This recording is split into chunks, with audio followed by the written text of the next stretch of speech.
कटरा की वैष्णो देवी यात्रा हर भक्त का सपना होती है, लेकिन अगर आप कटरा नहीं जा पा रहे हैं, तो वो अनुभव आपको अब मिलेगा उत्तर प्रदेश के वृंदावन में। जी हाँ, वृंदावन में स्थित है एक भव्य वैष्णो देवी धाम, जहाँ वैसा ही गुफा मार्ग, वैसी ही आध्यात्मिक ऊर्जा और वैसे ही भक्ति का सागर देखने को मिलता है। यहाँ माता वैष्णो देवी के तीनों स्वरूप महालक्ष्मी, महासरस्वती और महाकाली एक ही स्थान पर विराजमान है। मंदिर परिसर के अंदर बनाई गई है गुफा, जिससे होकर आपको माता के दर्शन करने होते हैं, बिल्कुल कटरा की तरह।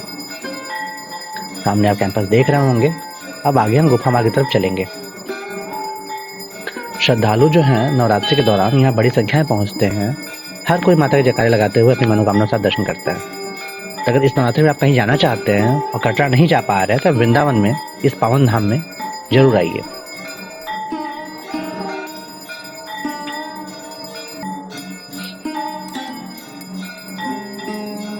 तो भाई ये जो जगह है ना, वो भक्तों के लिए ना किसी वरदान से कम नहीं है। पूरा मंदिर बहुत भव्य बना है और दर्शन के दौरान जो पॉजिटिव एनर्जी मिलती है ना, वो मतलब भीतर तक महसूस होती है। और नवरात्रि में एक अलग ही वाइब है यहाँ की। तो आइए, आपको मैं पूरा मंदिर दिखाता हूँ, पूरा दर्शन कराता हूँ। आइए स्टार्ट करते हैं यहाँ से, और वीडियो को लास्ट तक देखिएगा। आगे आपको सभी माता के 9 रूप और बहुत कुछ अभी दिखेंगे सामने। गुफा मार्ग दिखेगा, कैसे जाना है, चीजें आपको दिखेंगी सामने। वीडियो देखते रहिएगा और हमारे साथ बने रहिएगा।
Mm-hmm.